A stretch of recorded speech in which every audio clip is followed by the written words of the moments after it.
Welcome to Life Camera Acting. This is the podcast that shines a light on the business of acting. I'm your host, Scott Akis. My friends and I will chat about the good and the bad of working as an actor, as well as how to deal with the challenges of life while working in a career that, it just refuses to follow any standard business practices from other industries. Life for us can be quirky, equal parts rejection and triumph, but it really is what we make it. And perhaps by hearing some of the stories of my friends and myself, it might give you a chance to figure out other options that you can use in the challenges of your life and other ways to create those triumphs that you're looking for. All right, well, today's guest is my friend Dr. Ollie. Dr. Ollie is the founder of Dr. Ollie Enterprises, LLC, and it's based out of Dallas, Texas. And he's been known to wear multiple masks, such as promoter, motivational speaker, author, musician, and filmmaker. And inside of filmmaker, I've seen you wear several different hats as well. Dr. Ollie has written and produced multiple films on all different genres, like comedy, drama, action, adventure, and, to be honest, so much more. His latest film project is known as Stand, which he's looking to release later this year, and I have a little tiny part in that. Dr. Ollie is the proud author of 2 books.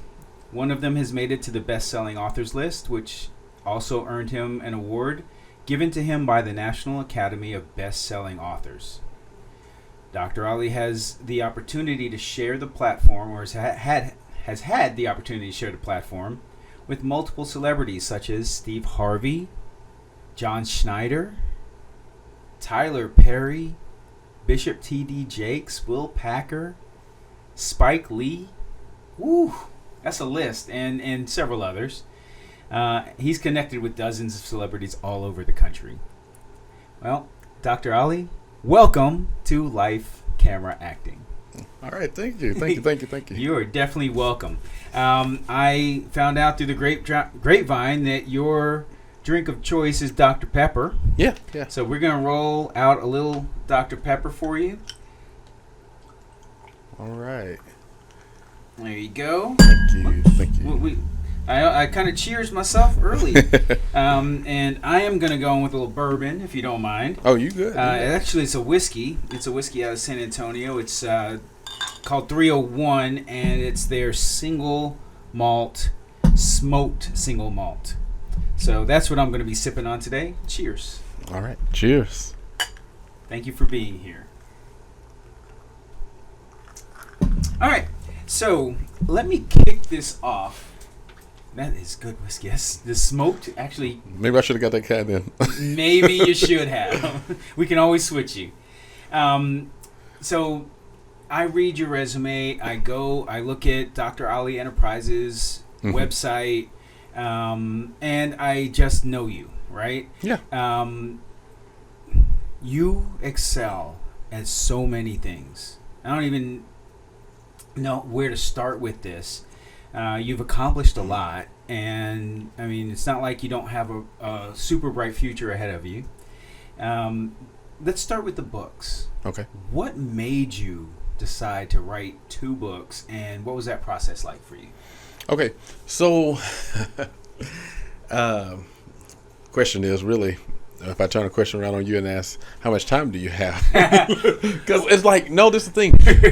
I guess I got like maybe the short version, long version of all of that right there. Roll into it and just roll into it. Don't okay. worry about the time. I'll I'm control that. I'm like, if I'm talking too much, hey, shut me down. Got like you. Seriously. But when it comes down to the books, I started out as far as a I would say, as a young adult, as far as like a mentor for youth and young adults, and there was a number of boys that was inside of our city, and I was also very, very affiliated as far as like in the church community. Here and in so, Dallas? No, not in Dallas, Okay. actually, because let's back up. So I'm originally from East Texas. Okay. And so I've only been in Dallas like what has been maybe 5 years. Okay. But before all of this right here, I was in East Texas, and like I said, there was as far as a dance group that my friend he had headed up. He's been over it like for over the last 20 years, and he had a lot of young men that was inside of it. And I think because of the fact that I'm closer in age than what he was at that particular time, than what they were together. So the boys, you got 16, 17, 18-year-olds. Then you got him, who's like probably at that point he may have been like right at maybe about 40. Okay. And so I was early 20s, maybe 21, 22, 23 years old. And this all went on for like maybe 5 or 6 years. And so I had a lot of them that would look at me as just a young man and want to know how was it that I accomplished so much so fast. Because even before the film, even before as far as like the books, anything like that right there, I was the type of person, I worked every day, went home. I majored as far as like in business administration. Okay. But I would go to work, come home, and then after that, I always had a plan of like what was coming next, even at 20, 21 years old. And so I knew by the time I was like as far as maybe mid-20s that I was definitely going to want to as far as like make my first purchase as a home. And I had did that. And so with me being able to buy a home before I was 25 years old, and it wasn't just, like we'll just say like a 30, 40,000. I had like almost like a dream house. And so I had bought this big house, and I mean, we would have pool parties. I had a pool in the ground and everything. We'd have pool parties over there with the kids and all of that. And so these guys, they were looking at me and they want to know like, how you do all this? Like how are you balling so hard? Yeah. So fast and all of that right there. But I had already set myself up, not just to work, but at the same time I had, several different streams of income that was working for me. And so with me doing all of that, then them coming to me now and asking these questions, because this is going back to your question now, I just had to kind of lay the platform, lay the foundation for it. But with them doing all of that, and like with me doing it and them seeing what I'm doing, then I was like, you know what better way to kind of tell the story and like as far as give people like a blueprint of how you can be able to get certain things accomplished than to be able to put it all inside of a book. Gotcha. And so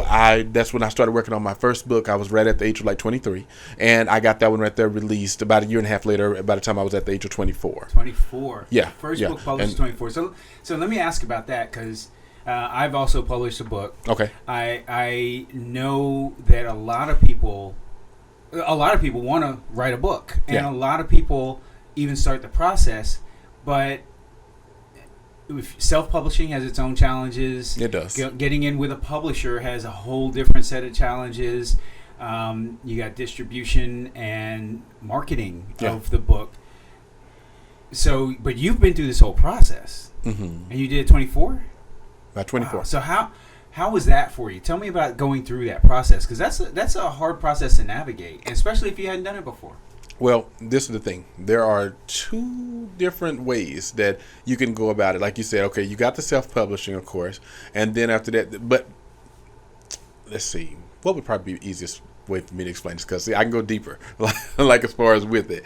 But I think what's going to be the best thing to say when we talk about as far as like the process, when you don't know something, when you don't know enough of anything, it doesn't make a difference what it is. Like, for example, you could be the greatest chef in the world, and I may want to be able to learn how to be able to do certain things. And now we have of course social media, and as far as TikTok and YouTube and all that type of stuff out. So what I always advise people is definitely, if you don't know something and you desire to be able to get there, then you need to probably seek out help. I mean, and whether that's coming from as far as your television celebrity, or whoever it's going to be, but you need to definitely make sure that you're in a position where you could be able to seek that help, so that way that you could be able to perfect whatever it is that you're going to do. So for me, what I did was I started looking up as far as online. I just went to Google, and then after that I just started like cold searching, like just looking and seeing as far as like different writers that had done different things. And I came across this one guy, and when I came across him, I reached out to, his name was Michael. Okay. And when I reached out to Michael, I'd never talked to him anything before. I just told him, hey, I said, I seen that you was on Google. You had done a number of different as far as like books and everything. I said, and so I want you to tell me what what would I need to do if I have a story, if I have something I want to be able to get out, if I want to be able to tell? And he told me, let's set up a meeting, let's talk about it. I'd be glad to be able to kind of mentor you and help you and everything. And that's exactly what he did. He said he had been in the industry at that point already for like over 25 years. Wow. And so getting somebody that was seasoned enough to be able to kind of know the loops and everything, that's what really, really helped me. So he talked to me as far as about what's going to be the complication part, what's going to be as far as the journey, just everything to be able to get me from start to be able to finish. And now this is the thing. He told me because of the fact that he had been doing this for so long, he said he was in a place now where he was mentoring, but of course that was going to be a cost. I told him, I said, that's fine. Like, I mean, this is what I really want to be able to do. And that's my story of how I was able to do it. Because like I said, I mean, it's not like I went to school for writing, right. Anything like that. So I didn't know, That's so interesting. There's a lesson in that. It's a lesson that somebody actually taught me. Mm-hmm. And that is, if you see somebody, they might be famous. Yeah. They might be an author. If you see somebody that has traveled a path that you want to travel, mm-hmm. just reach out to them. There you go. In our day and age, we have the internet. We can find an email address. We can get to their website. We can reach them. Yeah. And reach out. And most will interact with you. Mm-hmm. And most of these people are good people. Now, I would imagine that, if you're a mega star and you've got, 1,000 emails coming in a day, you've got somebody or somebody's filtering working, some of that. Yeah. You're mm-hmm. not, you can't possibly keep up, so you just put it all at a distance. Right. But for most people are not that. Right. I reached out in a previous career. Okay. I was actually doing a project, a corporate project, and I reached out to Bill Nye, the Science Guy. Really? Okay. How did that go? Well, okay, so that one it's not the greatest example. He did not reply back. Maybe he thought, or maybe he was in this megastar status. He never replied back. But on another thing, I reached out to Stephen King, the author. Really? Okay. And he did write me back. He did? Yes. Okay. All right. Yes. Look, because I would put, Yes, agreed. I'd switch those, right? Yeah. But so Bill Nye didn't. Stephen King did. I reached out to Mark Cuban one time, and he actually wrote me back. Really? Okay. Yeah. Okay. And I think that, if in your life, if you're trying to accomplish something, you can wing it, you can fake it till you make it, you can do all these things, or you can find somebody that's traveled that path before you. And if you don't have anybody in your close circle that did that, you can do what you did and just reach out to somebody or a couple somebodies, and you're gonna get an answer eventually. Because people aren't getting 1,000 emails a day. People aren't, you're not going to probably have their text, but if you email them, they'll probably eventually get back to you. Right. Yeah, and that happened for you. So tell me, on your book, okay, like what's the can you still buy it? You can still buy it. So, and it's funny that you asked that because we'll go into something else in just a moment. But I was going to say, with the first book I did, it was called Anyone Can Make It to the Top. Anyone can make it to the top. Yeah, let me slow down. Anyone can make it to the top because I've been told that I talk too fast. So, yeah, but anyone can make it to the top. I did that book a number of years ago, and with that one right there, I just, started as far as just, I did self-publishing, selling it as far as myself, and, it wasn't as far inside of bookstores or anything, but because of the fact that, like, we do live in a digital world, then we were able to, as far as go ahead and get it on Amazon, and I had a number of people to be able to, it was very, very easy at that point. I had people that was from out of LA, as people that was out of Atlanta, family members even, that went ahead, they made sure, hey, I'm going to go ahead and download the book or purchase the book. I remember I had a cousin of mine, she ended up ordering it, and then the minute it came in the mail, she posted it on Facebook. Look, I got it. I got the book. So those type of things right there, I mean, they're always very, very encouraging. But anyone can make it to the top. Self-help book, and just got a number of different chapters, and like we call it, like the blueprint of success. Okay, well, I'm gonna have to get my hands on it. So was this? Maybe both of them did, but was this the one that made it to the bestsellers list? No, the first one did not make it to the bestseller list. The first one, it was just As far as, like I said, just something that I did. And normally that's how it is. It doesn't make a difference what you do. It's very, very seldom that you'll end up doing something the first time, and after that, then it gets there. The second one was the one that did that. That was called Game Changers. And with Game Changers, it wasn't, I will tell you this right here, even though I did it, I had a number of other individuals, like, as far as, well, you know what, and on both books, because I like doing that. I like sharing as far as platforms. I will tell you, in the first book, I went to some successful people that I knew personally that had net worths of maybe over $200,000-$300,000 each, and I talked to them and I put their stories inside. Yeah, so nice. in the second book, pretty much I did something very, very similar. So there's a number of other people that are inside that book, as far as talking either maybe about real estate, or they may be talking about as far as investments, just different things. But like I said, it's called Game Changers, about how to be able to change the game, as far as with life. Okay, and so that's the one that made it to the best. That's the one that made it, yes. Do you know how many you sold? Just out of curiosity. I mean, no, it's cool. That one right there, it's because it's not so much of how many you do; it's how many you can do in a certain time frame. Got you. Yeah, true. That's the thing. And so with that one right there, I know that we had to top above like 5,000 within, and I did go above that right there, and that's what got me when they sent me the thing and like, okay, you become like a best-selling author, and they flew me out to L.A. and it was like this big event. Like if you go on my Facebook page and like take a look at all this right here, like where they presented me like with this big plaque award and all that. I mean, but yeah, it was life changing for me, being like at that time just in my mid-20s, and now all of a sudden this happening like maybe 2 or 3 years after I did the first book. So that's an interesting point. Okay. When you're young and you achieve some sort of success at that level, right? Yeah. How did you handle it? Would you handle it differently if you were going back at your current age? That's a good question. So let me make sure I got this right. So you want to know how did I handle it at that time? Yeah, like you were a young guy. I mean, Okay. It's not like you were a teenager, but you were a young guy. You're experiencing a lot of things for the first time still. Mm-hmm.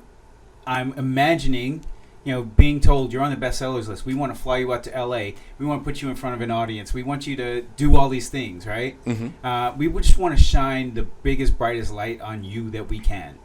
How did you handle it in that day and age, and would you do it differently if it was today's you in that same situation? During that time, there's kind of two parts to that right there. During that time, with it, I was very excited about it, but at the same time, I was in a place where I didn't really know exactly what I was doing. See, I didn't really get to the point of just knowing, like, hey, this is what I want to do for the rest of my life until I was probably about maybe late 20s. So I had to be 28, 29. So during that time frame, I'm soaking it all in. I'm like, hey, I'm in LA. You like, can't wipe the smile off your face. Right. All of that. Anybody come up and say, hey, can I take a picture with you? I mean, that was at the event and all that. I was very, very happy to be able to do it. So it wasn't so much of like, I'm here. I didn't made it, all of that right there, because I was at a place where honestly, I didn't feel like as if I had accomplished enough. And that's because I think, and it's not so much I'm comparing myself as far as like with like superstars, like you stated earlier, or anything like that. But I just knew there was so much more out there that I could be doing. Like as far as like, okay, I got to get this done. I got to do this. I got to do this. And then at the same time, I mean, I hadn't seen the money that I wanted to see. Right. So without seeing that money or anything, like now, if that had really happened, and then let's just say, for example, like they would have gave me like a major advance or something and said, well, here's like, $500,000. Now, money does have a way as far as like possibly, making somebody feel a certain way or whatever. So for me, that could have done something to me early on. Sure. And that's probably why I didn't get it, If things work out the way they're supposed to. Yeah, right? yeah. So I didn't get enough money like to really just like shift me or change me or anything like that right there. But if I would have, the age that you're at, that I'm at, I think we are at a place where we are looking for ways to go out and make the money, but we're now looking for ways to let the money make us. We already know who we are. We already know what we're trying to do and what we're about. All right. So speaking about that, then that leads us then to Dr. Ollie Enterprises. Okay. Okay. So you formed that. Did you form that when you came to Dallas? I did. Okay. So what is the mission? What are you doing with Dr. Ollie Enterprises? Okay, so with Dr. Ollie Enterprises, I already before let's go previously, like, because I've been working in production and everything for probably now about maybe what is this, 2023, so it's been almost 10 years. Okay. As far as with it, because I used to have a friend of mine, same one I told you that had the dance group and everything. I was working with him. We used to do stage plays. Gotcha. And so with him having his company and everything, I did not have as far as a company at first. And then after that, then it was like, okay, we're going to do business and everything together. I do need to have something. And then from doing the stage plays, I went into, I used to do like as far as other type of events, even like big concerts, things like that, to where, I mean, my biggest one I think I had, it was well over like 1,000 and some people that had showed up. And that was, like I said, 8-9 years ago. Wow. So with something like that occurring, I'm just like, of course I need to have business. But I had a company at that time, and it was classified. We did it as Sown Productions, SOAN, and it was standing for Stars of a Nation. So we looked at like all of the, like the youth and young adults and everything, like they could be able to be whatever they wanted to be, like their little stars. And so that's kind of how we had came up as far as with it. But with doing Stars of a Nation, that company is no more or anything like that, because when I got to Dallas, we talked about rebranding. I'm talking with other friends and family and everything. I'm just like, you know what? I need something that's definitely going to be able to, as far as stand out. I need something that's just going to like really, be able to go a long way. And that's when, as far as like using my name, because I didn't know at first that, people were going to look at me. And then after that, then it's like, 'cause for a long time I wanted to be on the back burner. I really did. But now it's like, hey, this is your company, this is what you have, so you need to make sure that you're on the front line with it. So I use my name, and then of course enterprises at the end, which means that we can go in a number of different directions with it. So when you ask as far as about like, hey, what all does it do and everything like that, Dr. Ollie Enterprises started out as far as, one thing. Now we are like, as far as, it's almost like, a tree with many, many branches, because film, television, commercials, as well as, still doing some type of, as far as promoting and things like that right there. And of course, I have a talk show now. And so all of that right there is under the umbrella of the Dr. Ollie Enterprises. Nice. And that, I mean, it's kind of smart from a business perspective, because it saves you from having to create a bunch of LLCs. Yeah, definitely. You can go whatever direction you want. You can pivot. You can offshoot. You can create something new, and you can keep it all under one umbrella if you believe that it fits. Yeah. Right. But you always do have the option of creating another LLC if you needed to. Yeah. But if you didn't. If you named it very specifically and you kept it in a very narrow focus, you would be forced to create new businesses if you decide to do something different, right? All right. So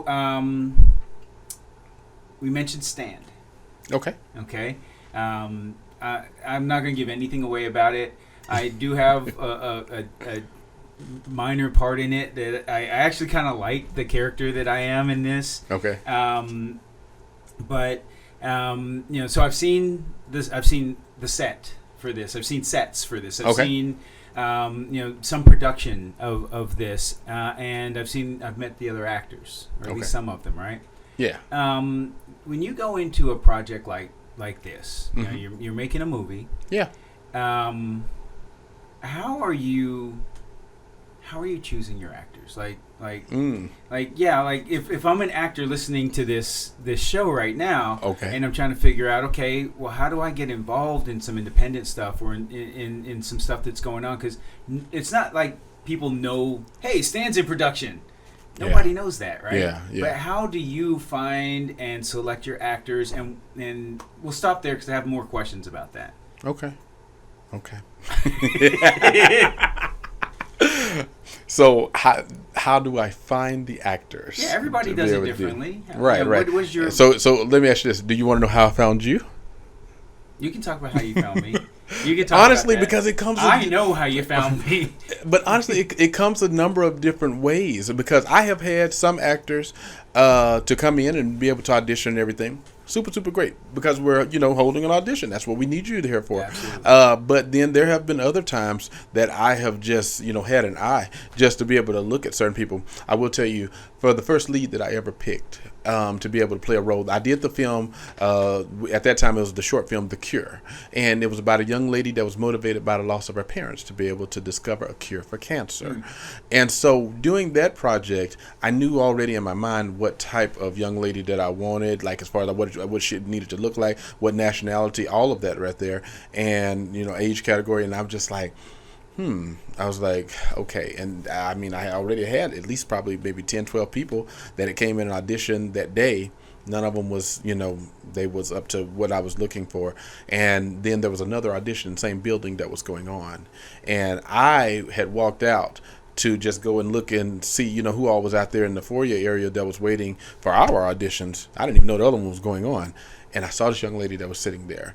And when I seen her, I walked up to her, asked her, what was her name? What was she there auditioning for? She told me. And I said, okay, I need you to come and audition for us. I didn't know. I mean, she could have been a horrible actress. I don't know, but I was just like, you have the look. So when she came in audition, I had let the director know at that time. I said, that's the one that I want. That was about maybe, 6 years ago now.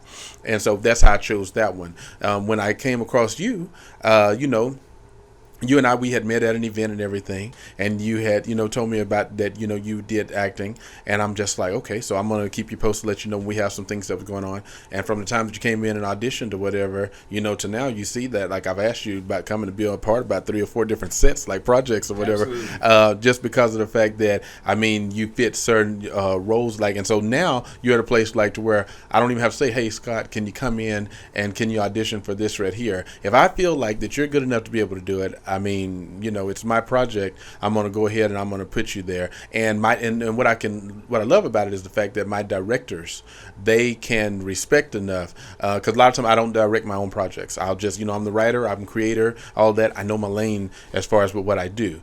I have directed, but I don't normally do it. Sure. But yeah, and they'll just say, okay, if that's who you want, that's who we'll go ahead and go with and everything. But for the most part, if we're doing auditions, it's super, super great. But a lot of times for me, I can just handpick. So when it came down to Stan, I didn't audition anyone that was inside of that. Everybody that had a speaking role. I already have worked with enough people down through the years just to be able to go back and be able to say, I want him, I want him, I want him, her. And I did that one like that right there. And, it was like a really, really good collaboration as far as like everybody just blending and coming together. Guys, it's going to be my part, maybe notwithstanding, it's going to be a great movie. I'm not going to tell you anything about it, but the story is compelling, and the actors are going to be great. So when this comes out later in 2023, I really encourage you to make sure you see this movie, Stan. All right, so I asked the question because a lot of the people that might be listening to this are going to be actors or people that are, they've got their toe in it, but they're trying to figure out if they want to get all the way in it. And then some of the peripheral careers to acting. Maybe your people that are producing, your people that are on sets, or and so there's a lot of people listening, and to be able to pull the curtain back a little bit and hear some of the magic that you make and how you choose to do it. So here's a hypothetical. Okay. So let's say you have a particular look, attitude in mind, and you audition somebody, and they are not what you expected, but they blow you away. Would in your mind, and this is for all those actors that are listening. Yeah. Would that change your mind about who this character is? Would that make you say, oh, we need this person, we're going to put him in another role? Or would that make you say, I got to remember this person from my next project? How does that get that actor characterized that they came in, they killed the audition, but they don't meet what you had in mind to begin with? So really, they come in and they kill it. You're saying they're better than what I wanted them to? They just blow you away. Like, you're like, I couldn't have predicted that this person existed. Okay. But they're out there. I see them. I have access to them now. Mm-hmm. Do I want them for this role?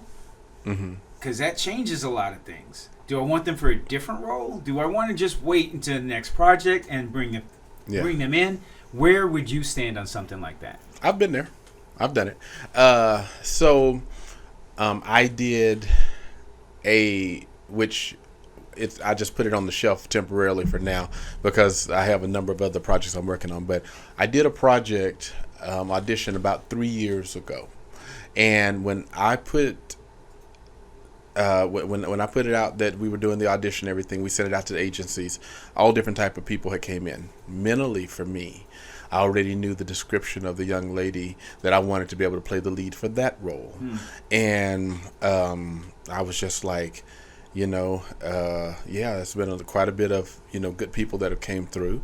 But at the same time, it still wasn't the one that I seen that could be able to play that. Because number one, the role, it takes place in two different time frames. So one of them is going to be the time frame of, like, let's just say, we'll say like 2010, and then we come up like, here it is 10, 12 years later, here it is like 2020 something. And that means that if I'm going to, if you ever have done TV and everything, you know that sometimes they'll have one character who's younger to play this, like it was on, like, remember that movie Love and Basketball? Yes. And then after that, then you have the young girl, which was Kyla Pratt. Then after that, then you have the grown lady to be able to play, okay, here it is, Right. 10 years later. And so I knew I was going to get to that point with her, and I was the one that I had seen, I was just like, God, I was like, she's good. I was like, but because of the, as far as we're going to need to be able to blend and make it look like as if it's the same person, it wasn't going to work out. That young lady right there, I had just met for the first time ever, that I really that blew us out of the water. I really liked and everything. And my director was like, well, I think we should put her on the callback list. And I said, okay. I'm like, this is one of those times I'm like, in your mind, you're like, for what? Yeah, I'm like, I already know that I'm not gonna choose it, but okay, put her on the callback list. Let's do it. So she could put us on the callback. I'm like, this is kind of one of those things where it's like, okay, we're just setting you up to hurt your feelings again, because I'm not gonna. I knew I wasn't gonna choose her, but because she was so good at it, it was a very hard thing. But what I did. Watch this. That was 2020. Pandemic and everything was going on. We still went ahead and did the auditions. We didn't do anything else with that young lady at that particular time. But then we got to January of 2022, last year. And so now it's about maybe a year and a half later, almost 2 years later. And that same young lady, I kept all her information. And when I got ready to do my first horror film, I called her. And I told her, I said, I needed to see. Her name is Allison. And I was like, if you're still acting, are you interested in? She was like, oh, yes. Like, I'm really. And so at that particular point, she came in, and I did have her still to audition for the role for it, just to make sure, because I'm like, it's been a year and a half, right. And everything, but she was still a wonderful, fabulous actress, and I used her for the lead as far as for that project right there. So yeah, it definitely does happen. Like for the first one, I just couldn't do it, but then here it is a year and a half later, and I keep a lot of people like that. I'll give you one more example. I had another lady who didn't feel like as if, like, okay, so watch this. We're doing the horror film last year, and she came. I think she did audition or whatever, and we just, we were moving fast, so we chose her to be able to play one of the lead roles inside of the project, and she did, really good. But the whole time while we was on set, I was told by my director, I didn't know at the time, that she doesn't feel like you like her. And I said, what? I said, really? She said, yeah, you walk in, and after that, then you're like, hi. And after that... It is so you. You do that. This is why she told me, she said, she doesn't feel like you, she said, because you walk in and you're like, hi. And I said, okay. I said, so what's wrong? I said, I spoke to her. What you want me to say? What did you want me to say? And she said, but then you go over and you see these other people that, like, I guess you're more forbidden. You're like, hey, what's up? Like, how you, like, you doing good? What's going on? And I was like, oh, I said, oh, I guess, and she's looking at, I said, I didn't know I had, she said, yeah, you're showing two different personalities, man. And that's hilarious. And I was like, okay, I'll have to work on it. I'll do better. But the thing is, now the same lady, and she was, about 40 something, she didn't feel like as if that I really liked her, and she expressed it to the director about all of that. Wow. I hadn't used her or anything like that anymore until, watch this, we get to this year. And I was working on a project about maybe 2 months ago. And we got to a character, and I said, you know what, she would play the perfect person to be able to play the wife of that character right there. And without any auditions, anything like that, I went through as far as my headshots I had, and I called her. And when I was like, hey, I said, how are you doing? And she was like, I'm doing good. And I'm like, okay. I said, you know who this is? She was like, I think I do, but I'm just kind of surprised. And that confirmed everything that my director had already told me. And I shared with her that, what I wanted to come do. She was like, you want me to come and do this? And I was like, yeah, I really, really do. And so, I mean, it's like, I'm not, being like biased or, Right. like, okay, I like you more than I like you or anything like that right there. But it just depends on, what the roles is and everything. It is funny that you say that. I've actually, Don't tell me you felt like that no, with no, me. I haven't felt like okay, this, but I've okay. watched this phenomenon. I met you at an event, and we were both kind of doing media. Like, Okay. you were interviewing people, I was interviewing people. Right. But we kind of made sure that we shook hands. We got to know each other. We did, talked yes. a little bit at that point. That's where we met, right? Right. You were loose. You were having fun. It was Okay. a great night, and that's how I had you in my mind. But I got to know business Dr. Ollie Okay. in all of the, whether it be read-throughs or on set or whatever. I see Okay. you come in, and you do, like, I don't know what this means, but like everybody's on set, and then you come in, and Okay. and you are business. You're Okay. about business. That's the way I always Okay. saw it. Yeah. I mean, I never thought, oh, he's mean or hard to get to know or anything like that. And maybe it's because I saw you not like that in my first impression. Yeah. But it never came across like that. It's like, okay, we are on set. Is Yeah. work. Is business here. And that's the way I always took it. But for somebody else who might be all about looking at, oh, man, he's real friendly with them, but he's like standoffish to me, and that actually means something. Mm-hmm. I can see where that could come up. Yeah, okay. Especially for women. And so, like, I just have to watch myself with that to be like, okay, let me make sure that I'm friendly all the way across the board. And I call myself being friendly by just saying, hi, how are you? Yeah. But I guess that's not enough. I don't know. I don't know. I mean, and you just never know. I mean, Okay. I've been told I'm arrogant. I've Ooh, been told have a lot- you? Oh yeah. I've been Wow. told, and I mean, it's never my intention, and I don't. Okay. It's not even on my radar to be that, but I've been told. Okay. Yeah, so now I watch it, and I will tell you something. If it's true for women, it's going to be true for men. They might not tell you. Mm. Yeah, it's just one of those things, right? It's what I've found anyway. So you get an actor on set. You hire Yeah. actors. As somebody who is, a decision maker, pulling the strings Mm-hmm. behind the scenes. Mm-hmm. What are your expectations of actors once they're part of the production? Okay. So it's funny you asked that question because I went through something on this was a couple weeks ago. I got an opportunity to meet with some investors for one of the projects, and when I tell you that I've never felt like this before in my life, I never have, but it made me come to a place of analyzing more of different things. So I mean, I've already been told and thought that I was kind of a hard person with certain things, and now I'm like, okay, I need to, I guess, double down on what I'm doing or whatever, because I feel like I was in an interrogation room. Okay. Yeah, with them. Oh, yeah. I'm talking with the investors because people trying to give you their money, but want to Yeah. make sure they're doing it Yeah, with so- the right person. right. So they number one, they sit me down, and after that, then they're like, okay, so tell me a little bit as far as like about the project and all this right here. So I tell them about the project. Then next thing comes, they want to know, okay, so how did you come up with the idea for this right here? And I'm like, okay, now remind you that these two investors, one of them, he is an engineer, the other one is a principal of a school, and I never thought in my mind that okay, like I need to really be ready with this right here. But I'm just going in like, okay, whatever question you have for me. I mean, I'm telling you, like without sweating, like I was almost sweating. Yeah, I feel I understand what Because you're I'm just like, y'all are asking me, like, I mean, but I had nothing to hide, so I could tell them the truth. But moving forward with it, after they asked me all these different questions, then after that, then they asked me as far as about. So when it comes down to it, let's see. So you talked about your success. Now talk about your failures. So I'm like, okay.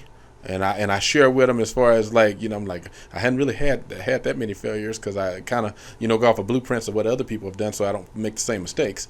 But then it was like, okay, so now and I'm like, are you trying to find a question that I'm not going to be able to answer or what? And it was like, so when it comes down to your people, the duties of everything that you hire people, they come on set and all of that right there. You have as far as your crafts and services, and you have your actors, and you have the gaffer, and you have the lights, and you have the camera people, and all. Well, the thing is, it's like I'd already given because they asked me first. They said, okay, so what are all the people that's going to be doing? So right. I'm telling them, and they took this thing and they wrote everything down. And now it's like, okay, you have this, and you have that, and you have this, and all that. And so now they repeat back to me what it is, and I'm like, yeah, I just told you all that.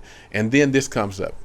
Now, let's see. Now, give me the duties of what all of these descriptions are. And I'm just like, oh, my God. I can tell you already who asked that question. I know between the two of them, I already know. And so after they said, give me the duties of everything, my point is, it just made me think a little bit more. Going back to your question as far as about it, so even when it comes down to the actors now they didn't go as deep as far as like, okay, what are the duties of the actor? Because I guess it's kind of basic. It's like, okay, you learn the script, and after that, then you get up there in front of the camera and do what you got to do. But that made me think even more. Like, yeah, I mean, everybody has a really, like a real job description, and we need to know exactly what that is. And so I've worked with actors and actresses on set before. Maybe they didn't know their lines, or they were really as far as struggling with certain things. Well, that's because you hadn't studied enough to be able to do it. If you want to be able to be in, there's never been a time I've asked you to come and be on set, and you as an actor wasn't ready, that's what I'm saying. Right? And you didn't know what to be able to come and do. You're like, okay, so am I the bad guy, or what it is? So the duties of an actor, actress, whatever, you need to understand as far as number one, are you going to be playing a good person, bad person, elderly person, timid, like what are you going to be doing? And once you learn as far as that right there, stepping over into the personality, then after that, then just getting the lines to be able to become more familiar with it, it becomes very, very easy. Last thing I'll bring up to you is, for example, like with Jamie Foxx, he did, this was almost 20 years ago now, but he had to prepare for Ray. And when he did that, they said that they go, as far as we're talking about maybe 10, 12 hours a day with his eyes glued shut. So that way he could get as far as the movement and understand and, be able to have, when you lose the vision, then after that your ears be able to open more. So that way that he could be able to really start living as a blind person. Now, I'll tell you, I relate to this. Okay. Because I live my life replaying stuff in my mind or playing stuff that hasn't happened yet in my mind, but trying to do it from somebody else's perspective. Okay. Like for this. Yeah. I'm sitting here in this particular chair. This is where I was always going to sit. Okay. But I spent some time in that chair because I needed to know what you were seeing, wow. what was going on with you. Mm-hmm. And I live my life in this world, right? I think about the other person's perspective. I think it comes from when I was a radio DJ, and I realized I couldn't play anything that I liked. It wasn't about that. Everything was about what my audience liked. And if that meant playing the same song 3 times in an hour, my PD would say, "This is your playlist," and I would play it 3 times in an hour. And I'm like, nobody cares about this song, but yes, that song was making money. Gotcha. Right? I think it came from that clicking with me at some point. So, like, I do have a consulting firm, and I've had it for many, many, many, many, many years. And I've consulted for engineers. I've consulted for schools. I've consulted for medical. You name the industry. I've worked with them. Gotcha. Okay. And I've come to rely on, and I even use this in my acting. Okay. Understanding personalities. It's very psychological. Mm-hmm. So getting to the psychology of people, right? An engineer is who, if you're ever, and this applies to, we're all being asked as actors to create for ourselves, right? If you're not getting booked, create something, don't just sit back and wait for your agent to send you an audition. Create something. Yeah. Right. And okay, so it's one thing to create something. It's another thing to put it out there. But everybody can't, and that's so there's a line there, right? And they're right, and that's where they fall short. But yeah, right. You're right. But if you're doing that, you need to consider your audience, and you need to consider, if you're trying to get it funded in any way, the people that are funding it. Right. It's important. An engineer, you might. I hate pigeonholing and stereotyping people. I hate that. Yeah. But I also know, if I understand the world that other person is looking at things from, even if I'm off a little bit, I'm much closer than if I did it from my perspective. Gotcha. Right? So an engineer is going to care about all the details. How does this thing work? Yeah. I need to figure out in my mind, if I'm going to give you money, how does it all tie together so that it makes $1 over the $1 I gave you? How does this work? And you might tell me I'm wrong, and as a principal to ask that question, but I would like go all in on the poker table and say it was the engineer that was asking those questions, because that's the world that they come from. Yeah. Right? And even if that's not their natural personality, that's the way they're used to doing business. That's right. And then the principal is probably perking up every time you throw a little bit of, this is the creative side in there. This is where you get to if we do this together, you get to be on the red carpet. You get to meet the stars. You get to be at the premiere. The principal's like, oh yeah, really? Yeah. The engineer's like, I don't give a shit about any of that. Yeah. Tell me how I make $1 over $1. That's it. Yeah. And that story didn't surprise me at all. Yeah. Okay. Look, man, I'm just like, all right. Let's okay. Let me give you the first answer. Okay, so I do have to, before we end this, my last question, and it's the question I'd like to end on. Okay. Because this has been a great chat. Okay.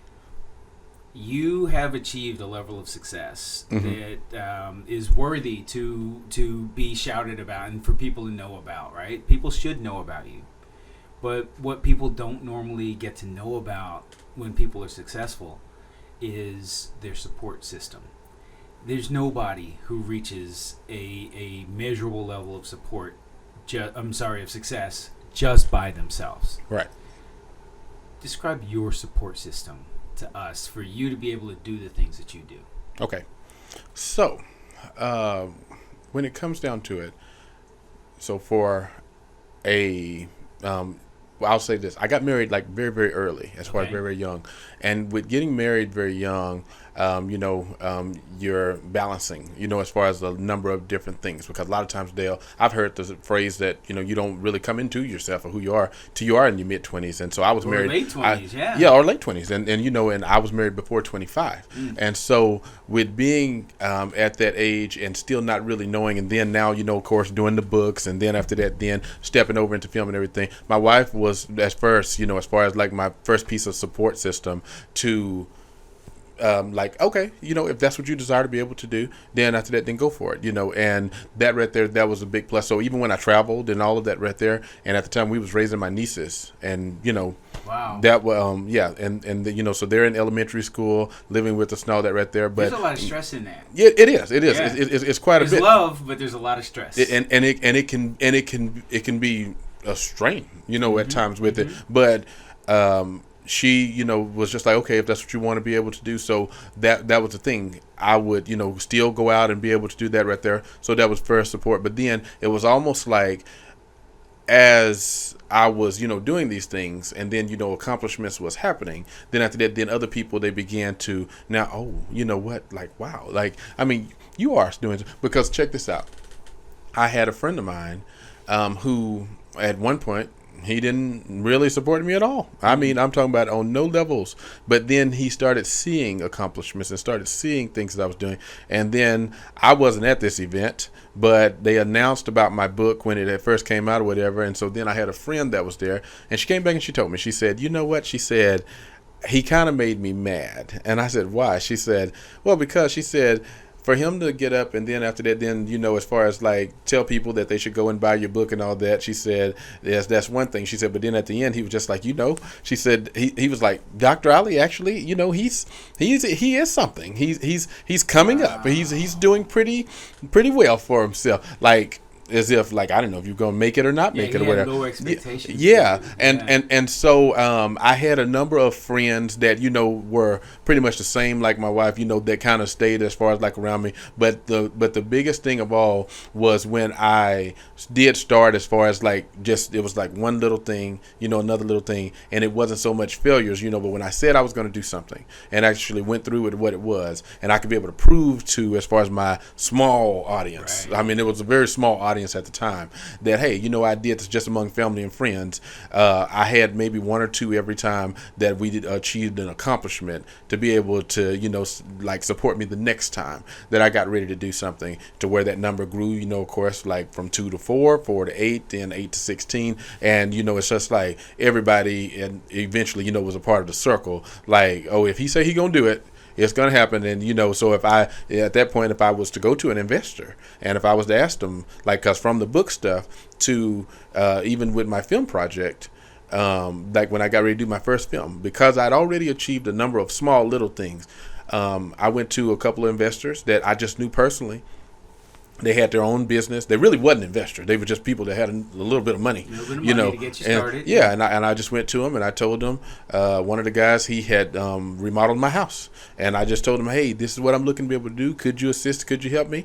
And, you know, he was just like, I ain't gonna help you with everything, but I'll give you something. And, you know, then he gave me like $1,500. And then I went to another one, and, you know, the same exact thing. And, you know, he ended up giving me like I think it was about $4,000. That's okay. You know what? You take $6,000 and you make a $50,000 movie out of that, and people are like, well, what if he had $50,000? Yeah, exactly. And that's how you grow it, right? Right. So it's just those type of things right there. So when you talk about as far as like just the support or whatever, it took me, you know, as far as starting out by myself, and then after that, then eventually just showing people that I'm going to do what I said that I was going to do.